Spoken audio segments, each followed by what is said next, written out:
You're listening to the LA Football Podcast.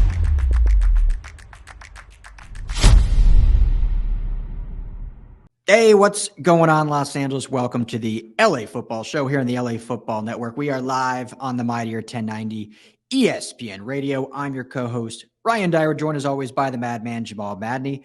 It's a Friday, a football Friday here. We're starting with our Rams, doing Rams talk for the next 20 to 40 minutes or so. Excited to get a little deeper into the draft as we rapidly rolled through it. Last episode, we'll talk some undrafted free agents. Plus, we want to go big picture and look at what the rest of the division did and how this remodel really looks comparatively now post-draft heading into OTAs and minicamp. But Madman, what's up, brother? Happy Friday. How are we doing? Happy Friday, Rye. Excited to get into it with you as always with regards to the draft. It's a catch your breath Friday, it seems like. This time last week, things were fast and furious and frantic with pick after pick. And, you know, just what an incredible event it was last week, the NFL draft, how much it's grown. So nice to be at the end of the week. Nice to catch our breath here, relax a little bit. A happy Cinco de Mayo to everyone out there as well. Significant day today, of course. And what a great, perfect gateway into the weekend. Yes, happy Cinco de Mayo, and one of the best American holidays there is. It's not even American, but hey, it's a lot of fun for everyone. The draft was fantastic. 14 picks by your Rams, 26 added undrafted free agents. So a whole new team essentially added in a span of 3 days, which we'll dive into here in just a moment. Show, as always, brought to you by our friends at BetOnline. Head to betonline.ag today. Use our promo code BELIEVE, that's BLEAV, gets you a 50% welcome bonus on your first deposit. NBA playoffs, Lakers are up right now in the series, or at least at the time of this recording, are up 1-0 on the Warriors. So you can head to BetOnline, throw some money down on them, hopefully win some, as the Lakers are looking good. Let me ask you this, because I feel like whenever we do the BetOnline ad, we end up talking, 30 seconds or so of basketball, which we never do. But did you think 2 months ago the Lakers would be in this position? 3 games away from the Western Conference Finals. Not at all. And I think that Rob Pelinka deserves a ton of credit for as maligned as he's been over the years. And obviously so much has come out about him the last couple of years, his relationship with Magic, his just overall competence and character as a GM and president of basketball operations. But for him to be able to make those 2 trades where he essentially traded D'Angelo Russell for Russell Westbrook, and then got Vanderbilt, got Malik Beasley, and then that trade for Roy Hachimura for 2 second-round picks. Those 2 picks are just phenomenally successful right now. And it was so late in the year that he only finished 11th in Executive of the Year. But if you sort of scale it out, that was an Executive of the Year type of move there. And so shout out to Rob Pelinka for what he's been able to do. And I'll be honest with you, Ryan, I think the Lakers are in preeminent position to win the title this year. I think there's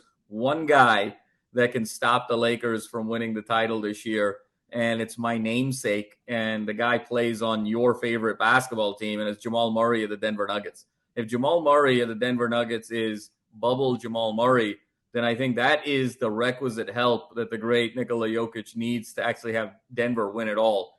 But if Murray has been the Murray the last couple of years, fighting injury, inconsistency, and just overall sporadic play, Lakers are winning it all. I just, after 10 minutes into game 1, I saw that matchup, and I had so many Warriors fans on thread, and I was like, Lakers are winning this series in 6. I mean, they're just bigger, they're deeper. 10 minutes in, you could tell. It didn't even matter to me what the score was. The Warriors look old, they look tired, and they look limited in terms of talent for the first time in the better part of a decade. Incredible run, one of the great dynasties of all time, but the dynasty's closing for the Warriors here in the next 10 days.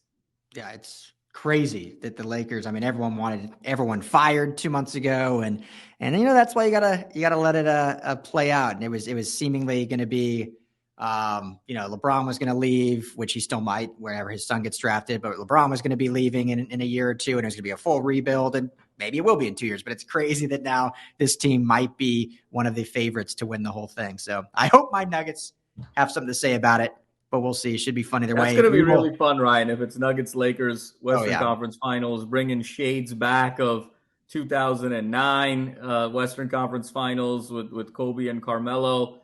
And it's a special time, I think, to be a Laker fan. It's so interesting that the Lakers haven't really felt like the Lakers since Kobe's passing and Kobe's retirement. And even the bubble title, the true Laker fans don't really count that. There was no crowd. There was no parade.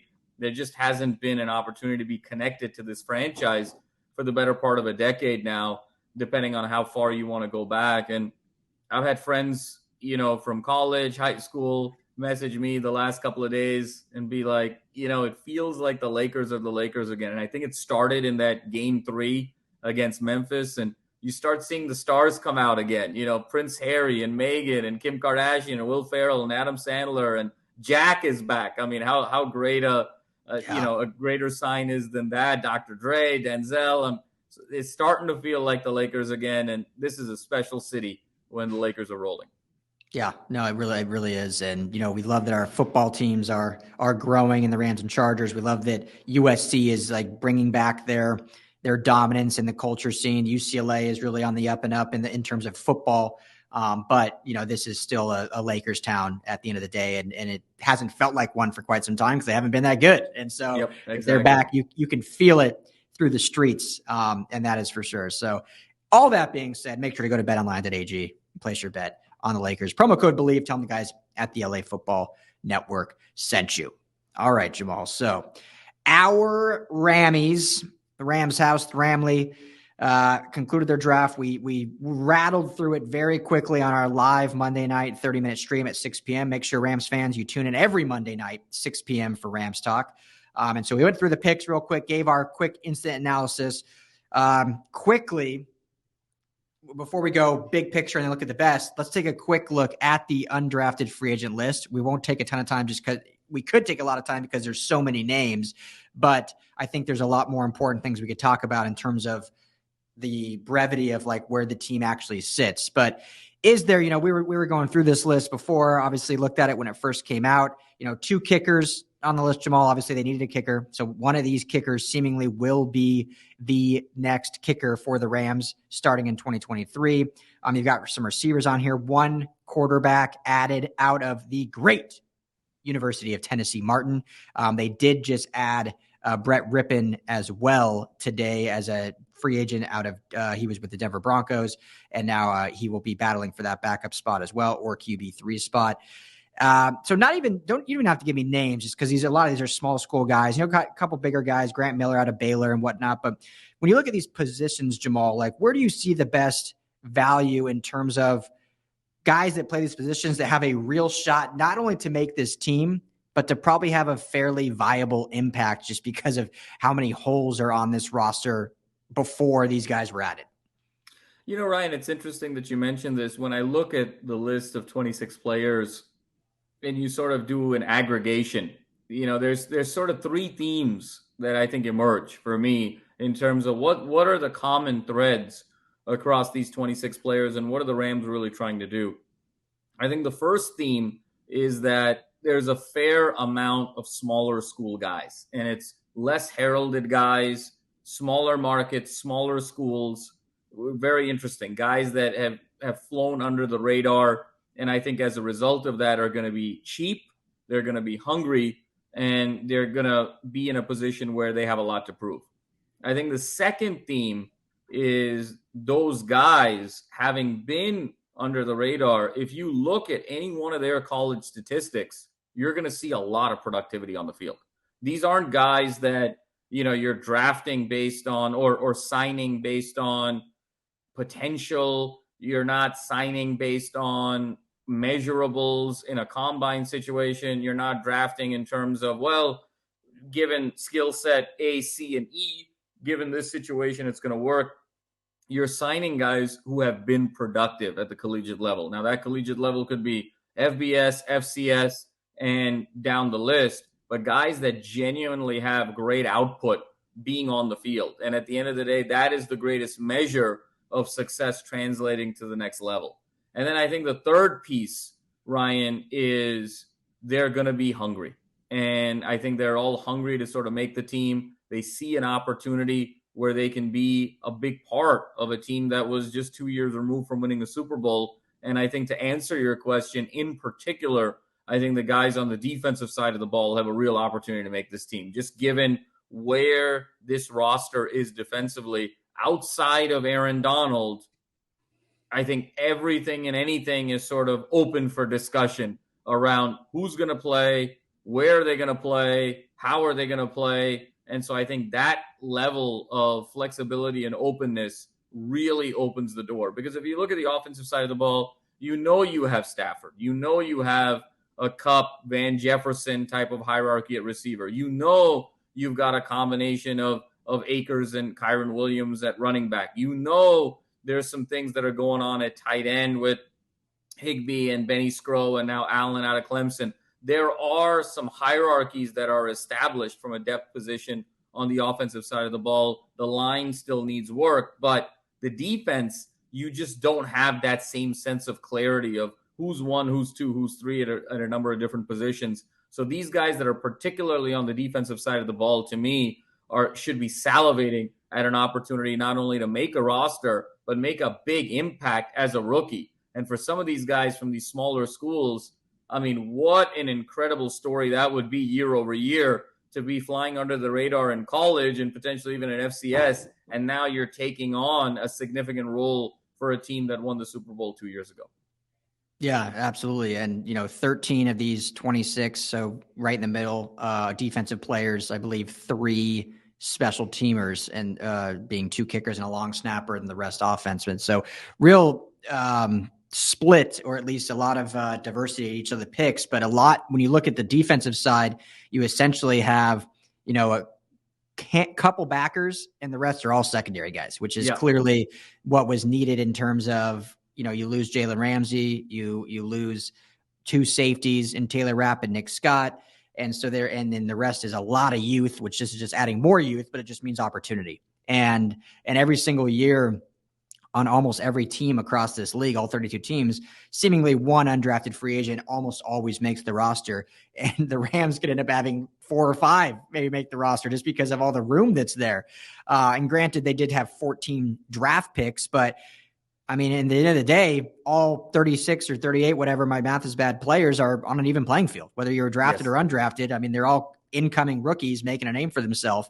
So outside of maybe a Steve Avila that, has a really high pedigree and was their first pick in the second round, all bets are off for the rest. And so it's going to be really fun to see where these guys, if one of the receivers can maybe break through, like if they can push some of these other, like a Benny Skro or a Tutu to the limits and either make them better or take over. If these corners can push a Robert Rochelle or a Kendrick or these other guys that got some starts last year and some playing time, if they can push those or supersede them. And then you look at some of the running backs and what's going to happen with, Cam Akers next year. Is he going to be re-signed or is he done? And obviously drafted Kyron Williams last year, drafted Evans this year, which there's a lot of excitement about, but you add, a running back as well in Tyon Evans out of Louisville, who I think has a lot of burst and there's some excitement around him. So, and running backs is one of the positions that is almost the easiest to make the roster as an undrafted guy, because if you got tread in your tire and you got good tenacity and you'll play special teams, there's a spot for you. So a lot of excitement around this undrafted list, Jamal. A lot of unknown, as you mentioned, a lot of smaller school guys. And so, I mean, I'm not going to sit here and say I've watched tape on all 26 of these guys, but I think there's a lot of really fun opportunity here for these guys. And these next, OTAs and mini camps and the training camp is a lot of fun to watch. And there's always that guy that kind of stands out and everyone starts taking notice and Twitter goes wild over.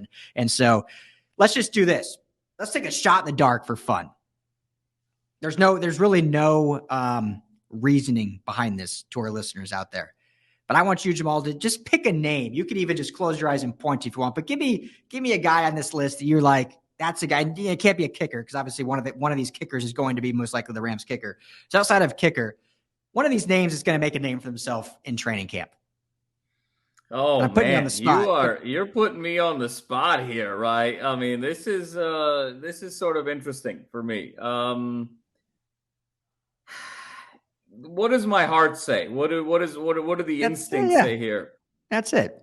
What my heart, there's something about this kid Cameron McCutcheon, the corner from Western Carolina. I just think that, from the little I've seen of him in terms of tape and just the tenacity and, just some of the games that he's played, I have a feeling he's going to really make a name for himself, especially given the need at that position. I also like Quindell Johnson, the safety out of Memphis. I think both those guys are kind of cut from the same cloth, both secondary guys, hard hitters, physical guys, a lot of attitude, chip on their shoulder, feel like they should have been drafted. So I have a feeling they're going to make a lot of noise there. And I think the other one player, if I, could really sort of stand out and say, hey, who do I really like here, is DeAndre Square, the linebacker out of Kentucky, because he played in some big games. And, especially that couple of games against Georgia the last 2 years. And obviously Kentucky got their hats handed to them there. But, he really sort of made a name for himself in some of those games. So those are kind of the three guys that I would say, kind of the heart is kind of just telling me, watch out there. I like it. Yeah. Hey, why not? We'll roll this tape back and see if any of these hit here in 2 months or so. So I'll go with two. I'll go one offense, one defense. Starting with defense, I'm going to go with Colin Duncan, strong safety out of Mississippi State. Again, not a ton of reasoning behind this. He's 6 foot, 200 pounds. So a nice big body like the Rams tend to like on the back end there. I know they drafted a little differently. With the Jim Thorpe Award winner, who's a smaller guy, but when you have a Jim Thorpe Award winner fall in the 6th round, you don't care about size. But Duncan kind of fits that size profile to like similar in size to like a Jordan Fuller, who's their starter. Played in the SEC. He's a senior, so obviously has quite a bit of production in college and some history and tape, a lot of tape on himself. So Colin Duncan, we'll see. And hey, we need another starting safety, right? Who's to say it can't be an undrafted guy out of the SEC? On offense, phenomenal name, some good production in the Mountain West. I'm going with Braxton Burmeister out of San Diego State, mainly just because of the name. Of course, you love San Diego State. That's your squad. If Long Beach State was not, the alma mater, I have a feeling San Diego State would have been. I actually, I don't like San Diego State at all. Oh my God. And why is that? Is it probably because of a rivalry? I think it's because there's a little like unspoken rivalry with Long Beach State. So that's what. Now, okay. So if you're asking my 17-year-old self if I could go anywhere to school, then yes, San Diego State was definitely probably on that list, because who wouldn't want to go to San Diego State? But now post graduation, 15 years removed, whatever, I'm getting old. Long Beach State, go Beach grad. Yeah, no. All the schools like San Diego State, UC Santa Barbara, all those, like, I don't like all those schools, because those were it wasn't even like athletically rivals, because obviously UC Santa Barbara was a little bit athletically, we're in the same conference, but it was more so like UC Santa Barbara was like the rich party school, Isla Vista on the beach. San Diego State was another party school, and Long Beach State was known as a commuter school. But it's like we had fun. We knew how to have fun and have parties, and everyone just looked down at us as this little commuter school. And it's like, no, we're gonna stay. And so, we can party too. And that's so interesting, because all three schools, the proximity to the beach is actually, or to a body of water, is actually, just about the same. And yet that's so interesting that UC Santa Barbara, I hadn't thought of that. And San Diego State are sort of thought of as these fun, gregarious party schools. They look down on us. Oh, man. They look down on us. And we would always say, we're the blue collar party school, that we pay our own way. We don't have daddy and mommy paying for our drinks. We pay for our own drinks. And two, we're the only institution in America and by institution, I mean university, with beach in our actual name. So you may be by the beach like us, but we actually have beach in our name. I love that. Yeah. I love that. That's amazing. So there's my Long Beach State badge. So, but anyway, I can still cheer for Braxton Burmeister. I mean, it seems like you share a common element here, with the Rams undrafted free agents, and that is the chip on the shoulder and ready to prove it. I mean, I love it. Oh my goodness.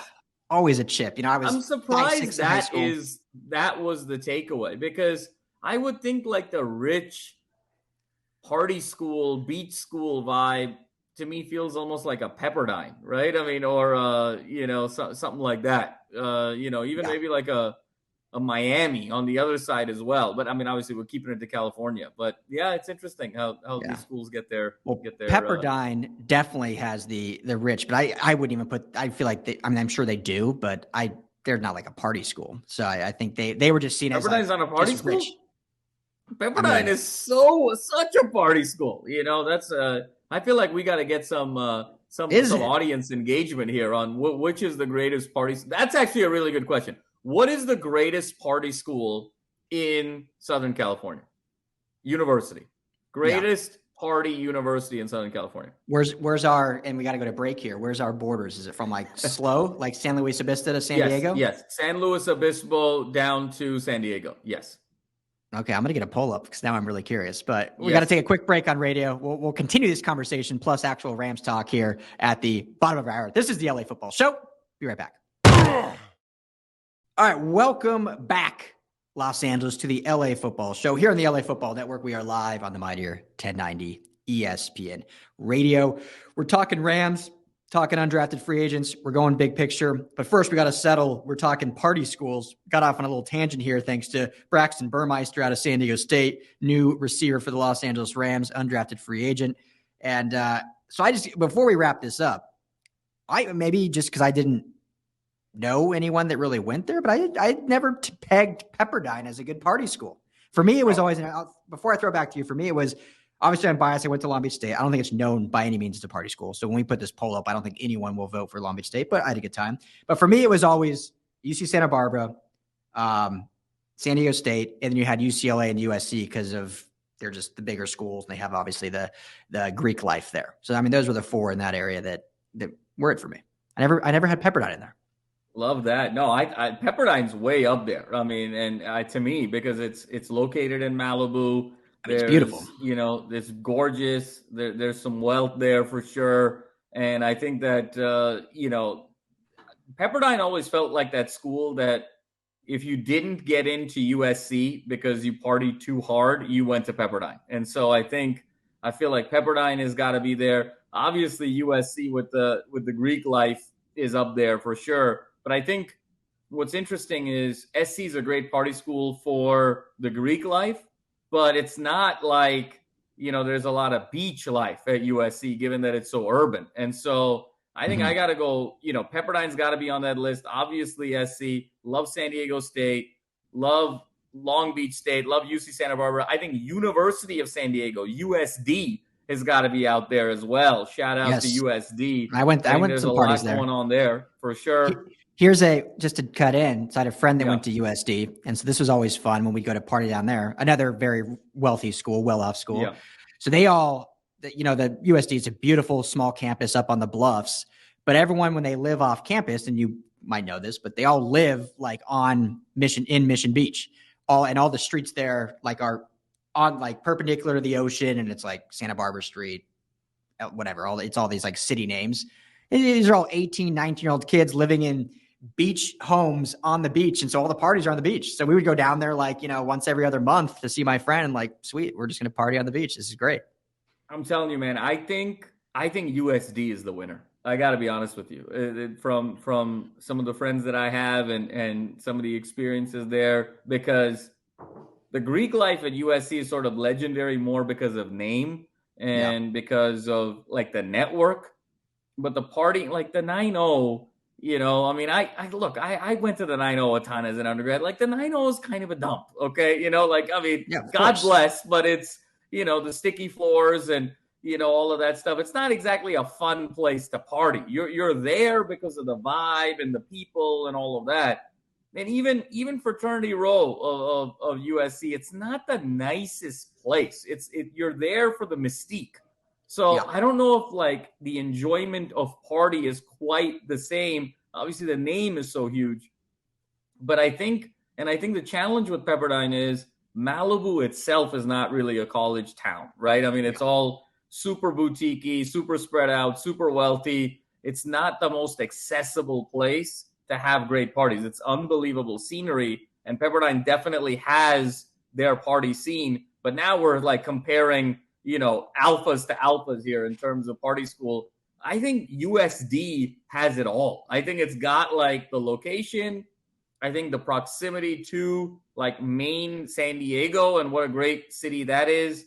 Obviously, the student body, level of attractiveness, and just that whole kind of geography, look, accessibility. I'm going USD. Yeah. So funny. I don't even know if I'm allowed. Well, I'm not saying anything bad, but so we were at USD one time, and my friend that went there was from high school. She was a girl. So when we stayed over, we stayed in like the common room. And so we were out. This was when she was still in the dorms before she moved to Mission Beach, which still was mind blowing. I'm like, you live on the beach as a 19-year-old, but anyway, different story. So we are out on Mission Beach at other houses, come back to the dorms, and in their common room, of course, it was a 10 times nicer common room than I had at Long Beach State. They had like a gaming system, like big screen TV. So I had like an N64.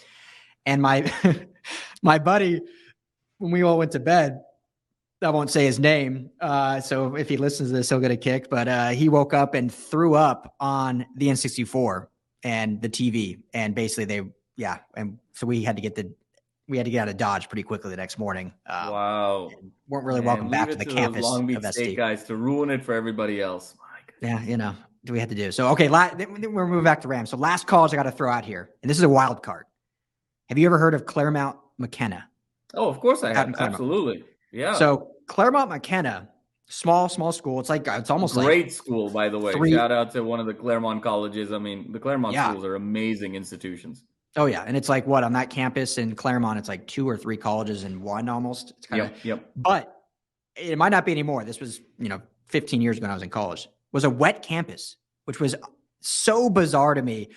Going out there and being on campus, underage, and there was no issue drinking on campus. It was the weirdest thing to me to be able to just like chugging Jaeger in the gymnasium of Claremont McKenna. So throw out a little wild card there. No, that's such a good call. Claremont McKenna is like the Rams undrafted free agent that's going to end up becoming a star in terms of this analogy. How we tie it all back in. You tie it all back in. Absolutely.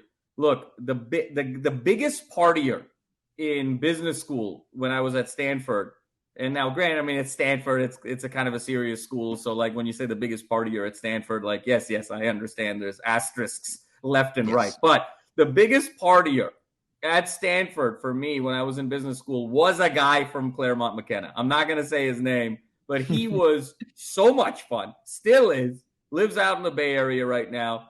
And you could tell he was seasoned after, 10, 15 years where he learned the true meaning of partying at Claremont McKenna. And that's a beautiful area too. And, when you combine it with like Pomona College and Pitzer and Harvey Mudd, and there's a really cool vibe there of just like all of these schools kind of sharing space and what have you. So you get a really eclectic mix. I love that. That's a huge one.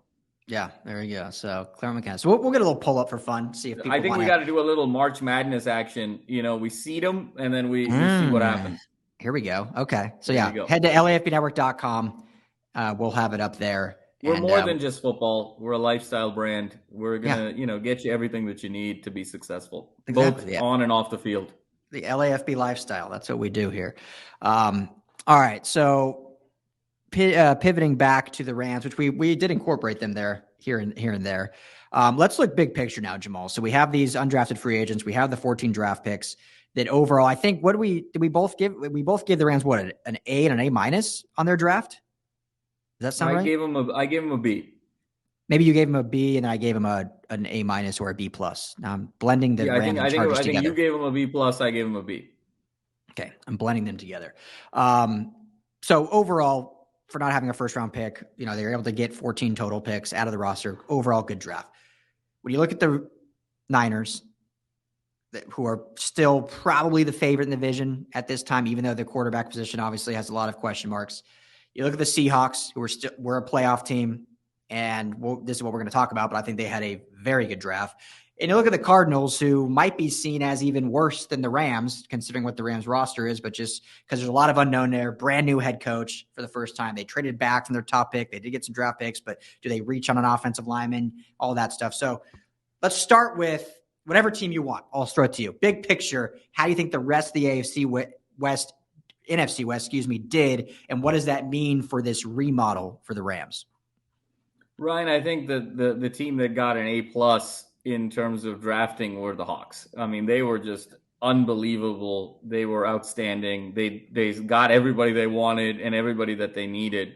And I think that they, depending on what the quarterback situation is in San Francisco and still the uncertainty there, I think if you ask today, in May of 2023, early May of 2023, I think the Seahawks are now the favorites in the NFC West, given how well they played. And I think that's predicated on Geno Smith picking up where he left off, let's call it the first 3 quarters or the first half of last season, and sort of playing that out for a whole season. Now, whether he can do that remains to be seen.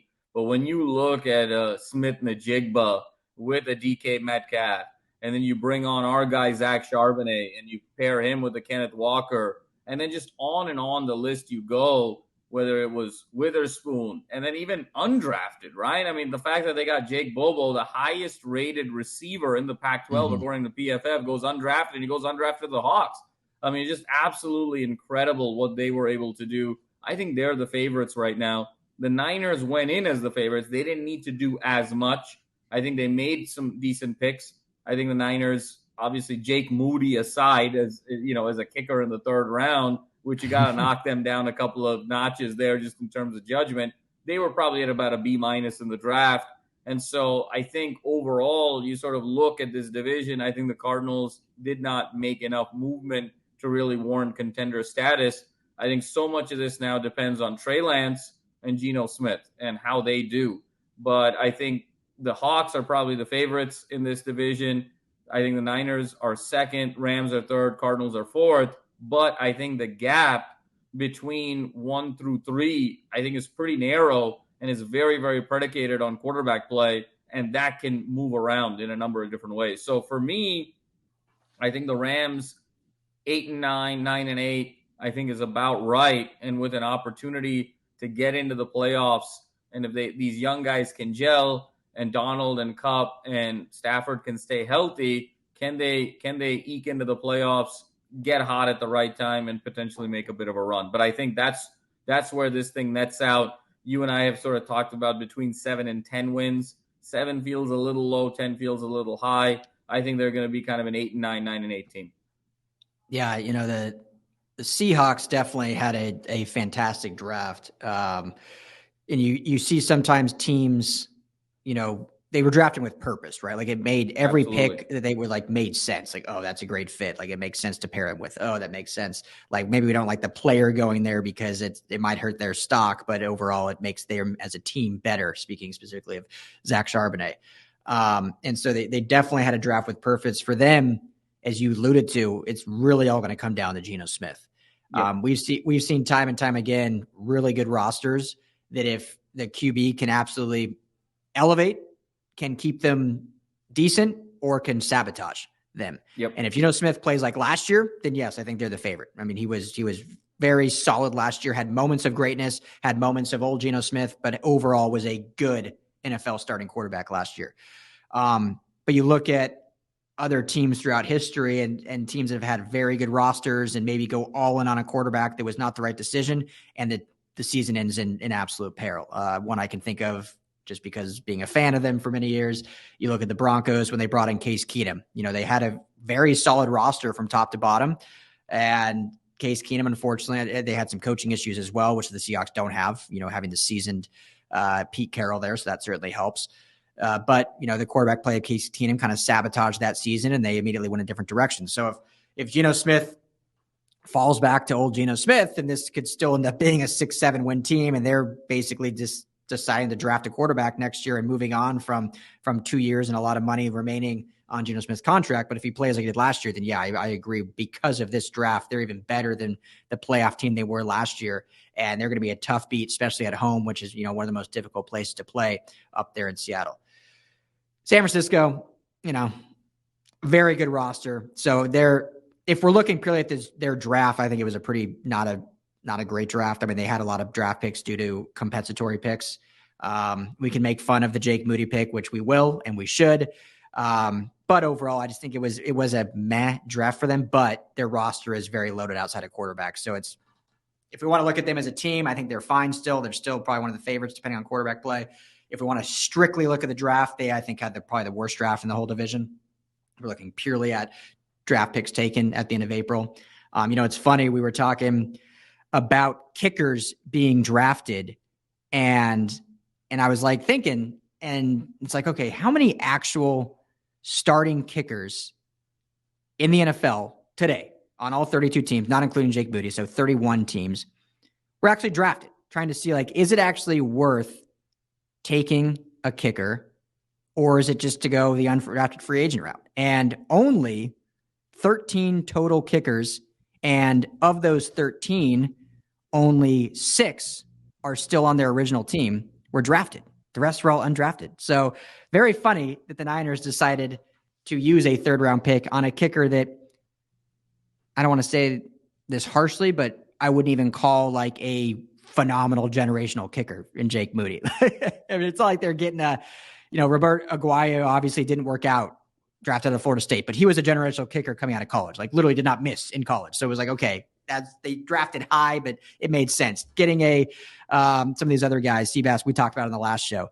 So you use a high pick on a kicker that wasn't even generational, and you look at the history of, hey, only 6 drafted kickers are still on the original team. The rest are either moved out of the league or are undrafted. Makes you scratch your head at that. So, and the Cardinals, I think, had a fine draft. They moved back from early, moved back to 6. They get a tackle in Paris Johnson, at Ohio State. Maybe a little high. I love their Ojalaria pick in the second round. I love the John Gain picks. Obviously, we love UCLA guy here. But overall, their team and still is just so much around what is Kyler Murray going to do and what will the new head coaching staff do? Because anytime you have a brand new head coach, first-time head coach, there's going to be some growing pains. And he's obviously a defensive mind, so there's the offensive coordinator there. There's going to be question marks and how they gel with Kyler and how he's coming back. And DeAndre Hopkins, is he happy? I know they said they're now committed to him, but they shopped him around a lot, like how that's going to look. So they're still, to me, the bottom of the division, even after this draft. So I think, if we're being honest, I think the remodel for the Rams, Jamal, is kind of where it was even before the draft. I think that the Seahawks elevated themselves higher than what we expected. And outside of that, everything is still kind of status quo as it was even 2 months ago. Yeah, Ryan, I think it sort of reconfirms that this was the ideal year to do the remodel, because at the end of the day, we're still talking about the 2 teams that could head and shoulders be above the Rams this year is depending on some very unique circumstances. Mm-hmm. Look, I think Brock Purdy was an answer to the Niners. I just don't know, when you're talking about elbow of throwing arm and the seriousness of that, does Brock Purdy ever really come back? I mean, to that level, it's a question. And I think it's a viable question to ask right now. And so the Niners are putting their faith in Trey Lance, a guy who hasn't really played competitive football in 3 years. You're asking a guy who hasn't really played football in 3 years to lead a team to win a division title after not having done that. That seems to be just such a tall ask and such a tall order, regardless of how stacked the rest of your roster is, because the most important position on the field by an order of magnitude, you are asking so much from. And then second, with the Hawks, again, they have all these playmakers. They're doing really well. But now you're asking a guy who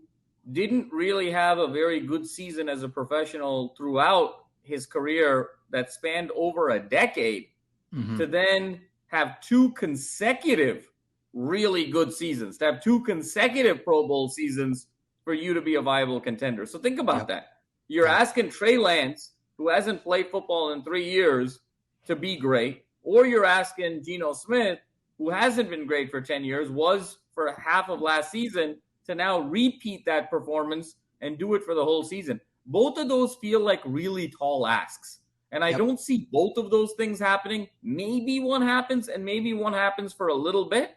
So when you sort of look at it in the grand scheme of things, this was the year to do this remodel for the Rams, because even the top of this division, it's such a reach right now. And so, this isn't like you got Kansas City in your division, or this isn't you have Cincinnati in your division or Buffalo in your division. This is still a very open division right now. So why not rebuild on the fly, get these young guys in a room together, make the team, whoever is hungriest, whoever is most active is going to sort of separate themselves, and you got your three pillars, and you see where the chips fall. It's wild to me, and we're getting up against the time here, so this will be kind of the last point. And on radio, we'll transition to Chargers, and on podcast, we'll wrap up and talk to you guys next week. But it is wild to me, Jamal, how, and it's not surprising, I guess, but in such a quarterback-driven league, the rest of the nation is just giving the Niners the division because of what they did last year and because of the anomaly that was Brock Purdy, but now who's injured, and we're seeing a Trey Lance who's started one game and Brock Purdy's coming back and may not even start till midway through the season. The anomaly that was Geno Smith, as you alluded to, I don't need to rehash all that. It's a quarterback-driven league, and the only proven quarterback in the division, and probably one of three in the entire conference, is Matthew Stafford. Yes, the Rams are remodeling. Yes, he's coming off an injury as well, but he's a proven commodity. It's like the national media takes so much time talking about quarterback this, quarterback this, quarterback this, but for some reason, when it comes to Matthew Stafford for whatever this year, they just forget all that and say, oh, it's the Niners or Seahawks. Doesn't matter who's quarterback. Well, it does matter. It's proven time and time again. It matters who plays quarterback. And if he's fully healthy, which he says he is, the team says he is, Matthew Stafford is far and away the best quarterback in the division. He's arguably the best quarterback in the entire conference. He's the only quarterback in the conference with a Super Bowl ring. And it's why, as you said, it's a tall order for the top two teams in the Seahawks and Niners to truly complete that because of who is going to be under center. And the Rams have the best one. So we shall see. You can give a counter real quick. And Ryan, I mean, you zoom out on the conference. This is the perfect year to be doing the remodel. I mean, you're talking about five best quarterbacks in football are all in the AFC. Yep. Mahomes, Burrow, Allen, Rodgers, Herbert, they're all in the AFC. You're asking Jalen Hurts now to repeat a performance from last year as really the only credible quarterback in this conference. Throw in Lamar, throw in Trevor Lawrence. It's all in the AFC. So this NFC is as wide open as it's ever been. Exactly. So I'm excited, fired up from this draft. We'll get more into it next week. Quick break on radio podcast. Thank you all, Ramley, for tuning in. Make sure to check out LAFBnetwork.com for that poll. We'll do our SoCal Party School bracket. So check that out. For Jamal Madden, I'm Ryan Dowd. We'll talk to you guys all next week.